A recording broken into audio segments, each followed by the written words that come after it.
Peruvian contact, a true story of alien communication, Sunesis Project, and Verônica Paz.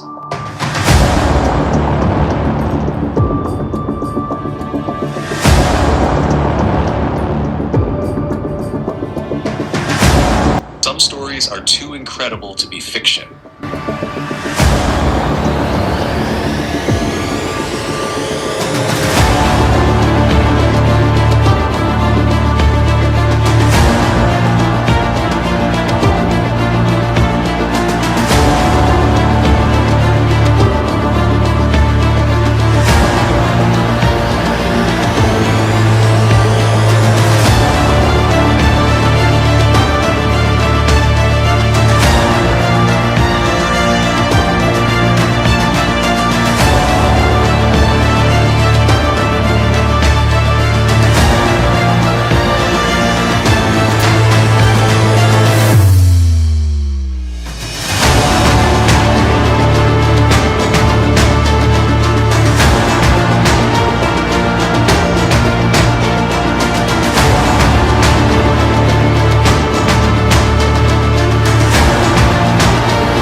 In 1974, in Peru, a group of young people claimed to have established contact with an extraterrestrial civilization. What followed was one of the longest and most profound contact cases in human history. Sixto Paz was a student at the Catholic University in Lima. His father, Carlos Paz Garcia, a retired Air Force officer and ufologist, had long been interested in the UFO phenomenon. He founded an independent scientific organization dedicated to UFO research known as IPRI, the Institute of Peruvian Interplanetary Relations. In January 1974, Sixto received what he described as a message through psychographic writing, a method of automatic writing from a being named Oxalc from the planet Ganymede. The message contained specific instructions: meet in the Chilca Desert. At the same time, his brother Charlie also entered into communication. He began receiving messages from another being named Godar, a member of the same extraterrestrial civilization. Together, Sixto and Charlie led the first contact experiences and co-founded what became known as Mission Rama. A young journalist, J.J. Benitez, became fascinated by the story of a close encounter in Peru involving a group of young people. Deeply inspired, he decided to investigate the incident himself. He traveled to Peru to conduct an in-depth interview with the Paz Wells family and later published a book documenting the UFO contact experience. During his visit, he also had his own sighting experience in the Chilca Desert alongside the group, a moment that confirmed the authenticity of the contact for him personally. And when I turned toward that spot, I was stunned, shocked, amazed. There, within the thickness of the clouds, appeared a luminous disk.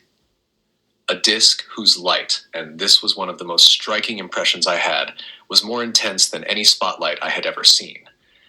But how could I describe it? How do you explain something that defies all logic? The disk hovered motionless. It didn't move. Its brilliant white light radiated and diffused through the clouds, forming a kind of halo around its central body. Instinctively, I lowered my gaze to the darkness of the ground and the surrounding terrain and thought, this can't be. No way. I'd better not let myself be fooled at this moment. With that quick thought swirling in my confused mind, I turned my head right and left, trying to spot some kind of projection or glow, anything from the ground that could explain this dazzling disk in the sky. But everything around me was completely dark. There were no beams, no lights coming from below. My eyes returned to the object, and my throat couldn't form a single word. The disk began to slowly increase and decrease in brightness as if breathing light, yet still remained perfectly still in the clouds. Though it was hard to judge the distance, I swear it couldn't have been more than 300 meters away. It wasn't directly above us, but slightly diagonal and behind. That's why 3 members of the group, Lillian, Carlos Paz, and Eduardo Elias, saw it seconds before we did. Then, a few seconds later, a powerful white beam projected from the shining disk, like an enormous spotlight, but it didn't hit the ground. It hovered in the air, lasting only a few seconds. Some of the group, recovering from the initial shock, began to describe aloud what we were all silently processing. Almost 90 seconds passed before the glowing disk, roughly the size of a full moon from our perspective, gradually dimmed and disappeared. I was still too stunned to speak. The awe I felt was paralyzing, so deep, so complete. But just moments after it vanished, it happened again. To our amazement, if we were still capable of it, we saw a second disk appear just slightly below where the first had been. "There are 2 of them," one of the women shouted. "Now there are 2, and she was right. Beside the motionless disk, another object appeared and began to move, erratically, seemingly without pattern. It made figure 8 and S-shaped turns around the first disk. The stationary disk was identical to the first one. I'd even swear it was the same. And as the second object kept circling, the brighter disk again began to pulse, its light intensifying and fading in rhythm. "It's signaling us," someone in the group exclaimed. And that was the general impression, that they were trying to communicate something. I don't know what, but it felt deliberate. This second manifestation lasted slightly less than the first, just over a minute, I would estimate.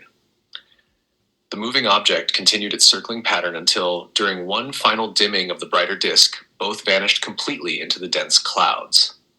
I tried to study the second object closely, especially when it passed in front of the luminous disk. I thought I could make out a somewhat similar disk-like shape, though it was dimmer and appeared smaller.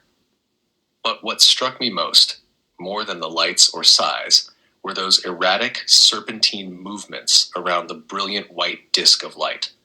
The sky remained fully overcast, and when the 2 UFOs disappeared, when we began to accept the possibility that the phenomenon was over, I looked around again, searching for any clue or explanation, but everything had returned to normal.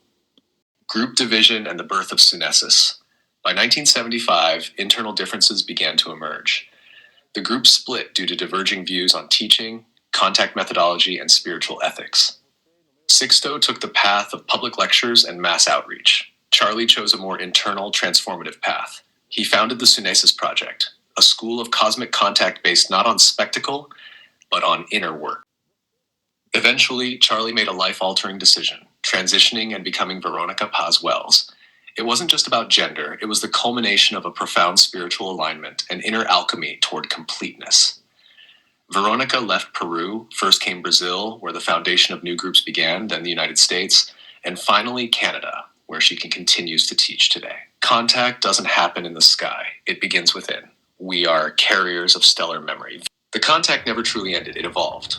What began in the Peruvian desert has matured into a profound journey of inner preparation and spiritual awakening. Today, those who seek connection undergo years of disciplined practice.